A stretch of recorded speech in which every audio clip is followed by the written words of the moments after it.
Hello, everybody. I hope all are well during this pandemic, during the COVID-19 shock of 2020. And during this time, what else is there to do but make some videos and do some reviews? So I'm coming at you with my very first book review, Misery by Stephen King. Misery was first published in 1987, and it clocks in about 310 pages and authored by everybody's favorite American horror, sci-fi, thriller writer, Mr. King. So, I have been a fan of the movie my whole life. And my dad and I love this movie. My mom and I love this movie. I showed it to my wife and she loved it. So during this time I said, I've never read the book, and I had a copy of the book. I remember when I was in high school, and I always had meant to read it. And I remember reading several Stephen King books while I was in high school. I read Insomnia and The Green Mile and Different Seasons, and I don't know, Bag of Bones was one of them. And I had loved Stephen King early on. I've been reading a little bit here and there, maybe a book a year, if that. And then I got back into his writing. And last year I read, maybe about 9 of his books. So I started this year off with, what was it? The Dome. And then I read Night Shift. So now I'm going to give you a review on Misery, because, I might do a review of Night Shift and all the ones I read last year too, but we're going to start off with good old Misery. I will say, if you have seen the movie, I'm going to give some spoilers here, so spoiler review. All right, spoiler alert, I should say, not a review. It is much, much more violent than the movie, so not a good book for kids. Definitely not. Not for the faint of heart. But if you got a good head on your shoulders and you can read and be okay, then, Stephen King, one of the best writers I've read. And I've read a lot of the classics. Okay, so my thoughts. I liked so many things in this book I wish they had put into the movie, but I still love the movie just as much as I did. In this book, she is a lot crazier and meaner. Now, the movie had the character of the old man sheriff with the cowboy hat and the Colorado coat, and had his wife, which was, they were kind of funny. And then you also knew of Paul Sheldon's publisher, at that time played by Lauren Bacall. You don't really get to know these people as you would have in the movie. In the book, the old man is not the sheriff. There are multiple officers that get involved. The young one, who gets killed in a very gruesome way. And then there are 2 more that come out, one tall one, one little one. And you don't really get to know them either. You don't really get to know the police. You know little bits. But the history of Annie and her previous murders, they delve very much into that while Paul is reading her scrapbook. There are so many murders that she had committed in her scrapbook. And the hobbling scene, a little different, a lot bloodier. I don't want to give it all away, because it is worth a read. If you have a chance to read it, it is worth a read.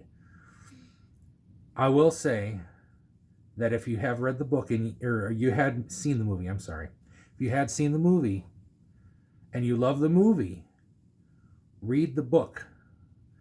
They are similar, but two different entities. This was my favorite book this year. This is only my third book I read this year, and it's already April. I kind of lagging behind on my reading now that I'm stuck at home and during the COVID-19 crisis. What am I going to do? There's only so much housework and chores you can do, and so great book. I think I gave it 5 stars on Goodreads. I will say, a little side note, of his books last year that I read, my favorite was Dolores Claiborne. One that I thought I would just thought it'd be just an, no, I liked it. I read that. I read From a Buick 8. It was good. He doesn't write bad stories or books.